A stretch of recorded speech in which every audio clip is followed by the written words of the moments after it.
Good morning. Hello everyone. Welcome to my vlog. Mga ka-BSK, magandang araw po sa inyong lahat. The video for today is another harvest for the yung sitaw at magdidilig ng bagong tanim na eggplant, no? Yung seedlings na eggplant. Yan, didiligan ng mano-mano. Kasi katatanim lang. So, yan. Dinidiligan ni Gerald ng by tabo. Sabi ko sa kanya, yung isang tabo na talaga na sa isang puno. Wag nang gamitin yung butas-butas kasi hindi naman punla na yan para mabali o bubuhos lang sa may puno. Yung isang kahit na yung sardinas na yung tawag doon, yung mackerel na o yung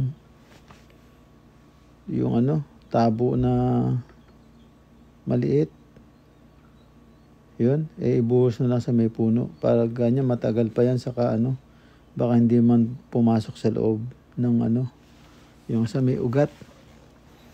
So yan po ang ating video for the day. Yung pagdidilig ng talong, yung bagong tanim na talong na seedlings. So yan, dinidiligan niya. After that, lilipat siya dun sa sa pamimitas ng sitaw. Yan. Mamimitas siya ng sitaw.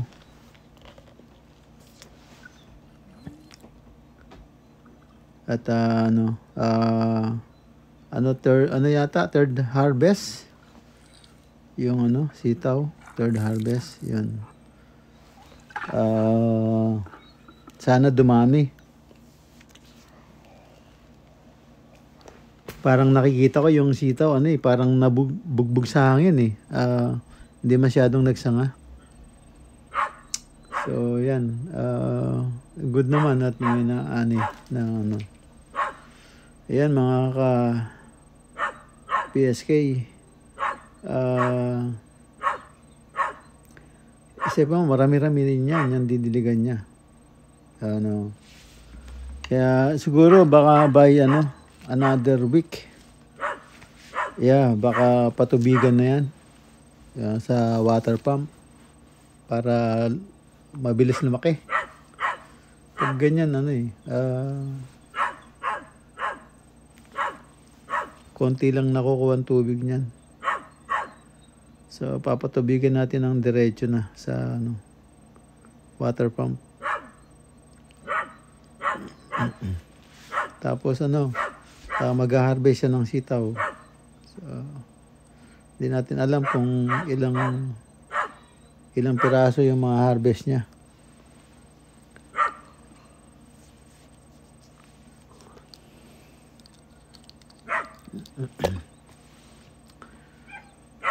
Ayan mga ka-BSK. Yung pagdidilig niya, tinan mo, medyo mahirapan siya dyan. Kasi ginamitan niya ng butas-butas na siguro yan ang pinadilig niya sa seedlings dati, yung punla. So yan, medyo pa naman, Pasko na, di ba? Dyan sa Pilipinas. Bukas pala. Ito bukas pa yung na late upload ko lang tong siguro. Dahil nag-busy tayo. Ayan, tara at panoorin natin si Gerald kung matapos niya to.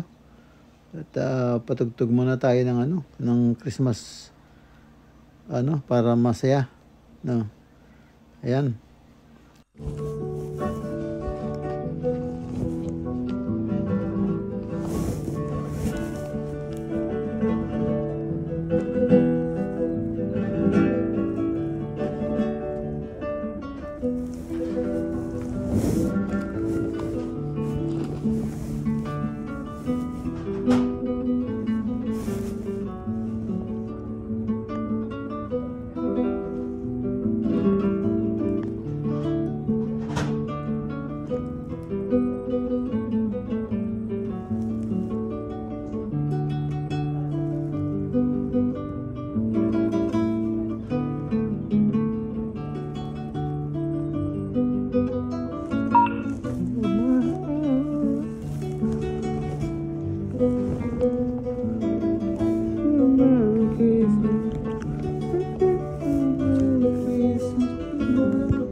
Navidad, dulce año, felicidad. Feliz Navidad.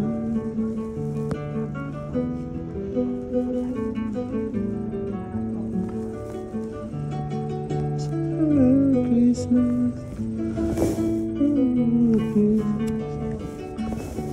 Merry Christmas.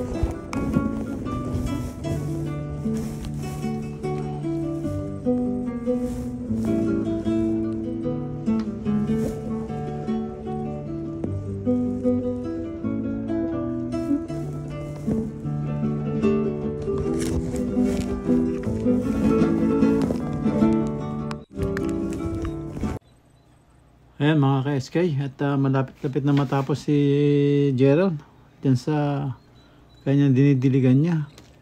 So pagkatapos nito mag-ano na sila, maglalans. Ayan, maglalans na sila, tapos balik ulit sa trabaho.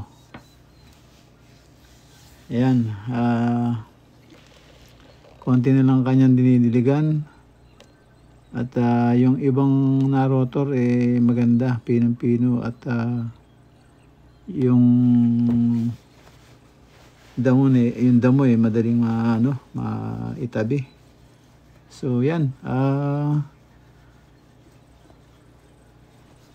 konti na lang, mga ilang, siguro isang timba na lang yan na tapos yun, magpipitas siya ng pagkatapos nila mag-lunch o mag-merienda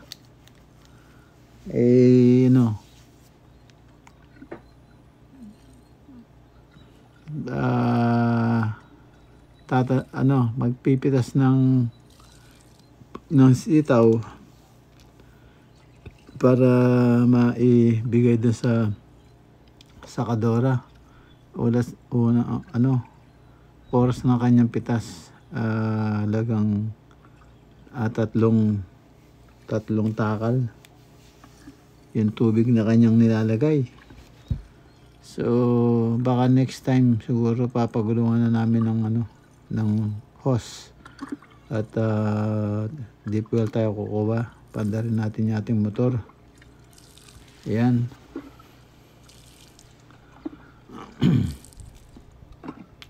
Ayan, nagmamandali na siya at gutom na yata si Gerald.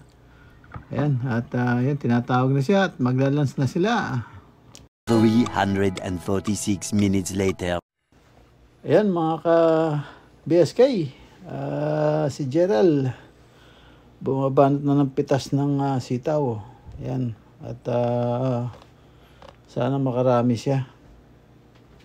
Ayan, siguro ready to put some fertilizer on that string beans.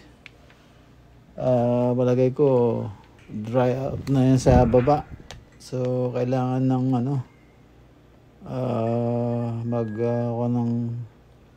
magpatubig, tapos sabugan ng abono para dire-diretso yung ani, para sa just in case magsanga pa. Bugbog ng hangin, hindi masyadong nagsanga. Kaya dapat madiligan, mapatubigan yung saka masabugan ng abono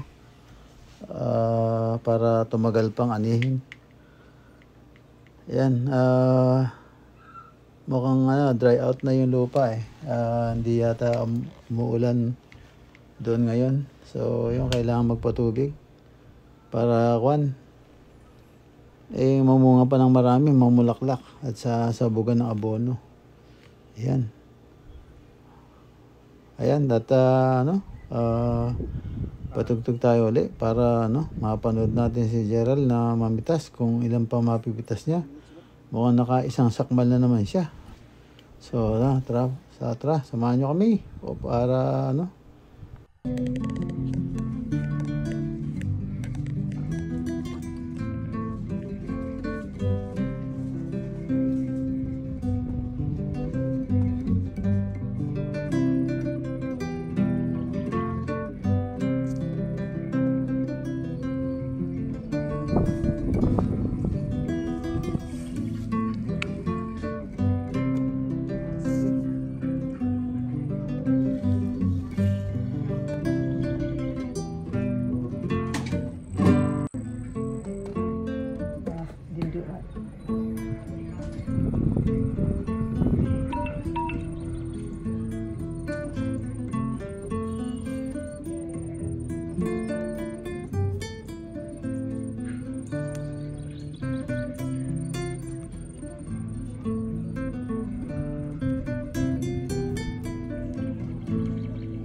Navidad, Jose Angel, felicidad. Feliz Navidad.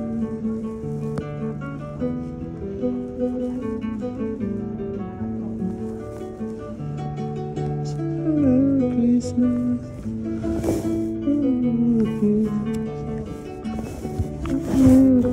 A few moments later. Ayan, magandang tanghali mga ka-BSK. Uli, at ayan, nakatapos na mamita si Gerald. At yun, iniipon na niya. Ngayon ay nagtitinor na siya. Itatali niya na ng rubber band. Ayan, para nakapili na, nakasetup na. Bibili na ng may-ari, tapos ibebenta ay ng buyer. Tapos ibebenta. Nakatali na, hindi na sila magre-repack. Ang pangtingi-tingi po kasi niyan 20 piraso na sitaw, tapos nakatali ng goma. Para yung magsisigang lamba o ihahalo kung saan, bili lang sila nung maliit. Ngayon, pag mag-aadobo sila, ayun, isang bolto, isang 100 pieces. Ayan po, yung kanyang naani, tinitinor na po niya para maitali sa rubber band. Ayan po yung ating third harvest ng sitaw. Ayan mga ka-SK, malapit na matapos si Gerald. Malapit-lapit na. At yun. At medyo hapon na rin. Yan.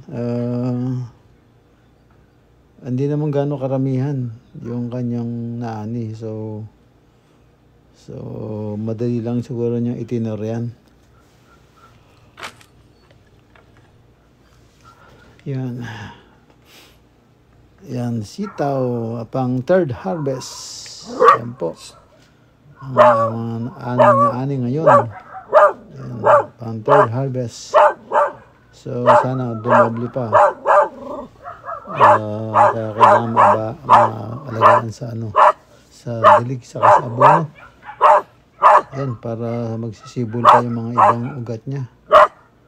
Yan, ang ating sitaw, third harvest. Yan po ang nakuha. Maya-maya po makikita na natin yung finished product. Ika nga, yung maliliit na pwede pang gamitin.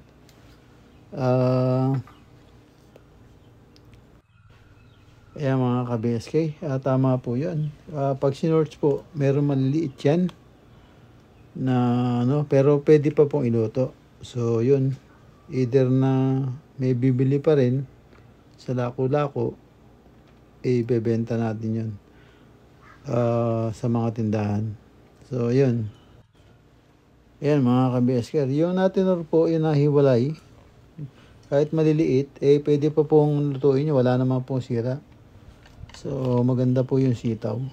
Ayan, kahit maliit siya, siksik yung laman yan, hindi ampaw na konti lang tumanda, puro sapal na makukuha mo dahil hindi solid yung pagkasitaw niya. So yan mga ka-SK, yan po yung ani ngayon ni Gerald, pang third harvest po. Ayan, medyo dumami po sa dati. So ang hinahanap natin mga ganyang karami o bali. Ayan mga ka-BSK, at nagtitinor na lang si Gerald at marapit na siyang matapos at pipikapin na ng buyer yung sitaw. Yan. Ayan, at mag-shoutout muna ako. Magpasalamat tayo sa mga nagpunta dun sa ating event, shoutout sa inyong lahat na pumasok sa LS ko nung 23 at nakaraos po dun sa ating pamigay na handog sa Christmas, no? Pamasko. At yung mga tumama at mga nanalo ay swerte. Ayan, shoutout sa inyong lahat dyan. At shoutout din sa mga co-host ko at sa kanilang suporta kay Bear Pausok at shoutout sa iyo at shoutout din kay Glycel Buhanghayon sa taga Cebu. Yan, kapatid, maraming salamat sa suporta. At yung singer din natin, si Ace Xiaomi. Ayan, shoutout. Maraming salamat sa your lot of patient. Ayan. Meron nahuhulog, meron naglalag yung ano, ayan. Ayos, maraming salamat sa pagsalo. Ayan, sana sa ulitin, hindi kayo magsawa. Ayan, maraming salamat. Shoutout po ulit. Ayan, at shoutout din sa mga bagong subscriber ng BSK. Shoutout sa inyo lahat. Ayan, at sa susunod, baka kayo na manalo. So, kaya stick around lang po pag meron tayong share blessing. Yan. Yan, maraming salamat. At andyan kayo. Sa susunod, medyo gandahan natin para malinis. Kaya nga. At sama-sama tayo hanggang huli. Yan. Para malaki ang ating ipapremyo. Ayan. Ayan, shoutout ulit. Ayan, balikan natin si Gerald. At nangangalahati na siya. Ayan. At take time lang siya kasi medyo kaya pa. Mahapon naman pipick upin ng buyer yung ating sitaw. Ayan, nako, ilang araw na lang o linggo. Baka yung okra natin namumulaklak na at may kasabay na yung ating sitaw. Sana mapang-abot sila. Marami pa ang maani sa ating sitaw. Ayan. Ayan mga ka-BSK. Ayan na po. Ayan na po yung natali ni Gerald. Ayan. Okay na yan. At maraming reject din. No? Ayan. Ayan na po. At ayan, pera na po yan pag pinikap. Sana susunod na ani marami pa. Ayan. Alright. Ayan na po. At ayan, nakakabilang na po yan. Nakatinor na po yan at nakatali ng goma. Bali isa pong tali. Yan. Bali yung sa 20 pieces, 5 po. Yung naka-3-pack ng 20 pieces. Bali, isang tali kung tawagin. So, pagsasama-samahin nyo sa isang tali, yung 5 tig-20. Yan. Less work sa buyer. Kasi niready na niready na ni Gerald na tinali ng goma. So, yun. Tig-20 piraso. Yan. Bali yan. Tignan nyo, yan. Bali 5 po yan. 5 tali. So, tig-20. So, 100 po yan. Yung isang tali na tinatawag. Yung isang malaking tali. Alright. Ayan. Paalam na po tayo. End na po tayo dito. Maraming salamat po sa panonood. Ingat po kayo dyan. And God bless to us. Maraming salamat. Bye-bye.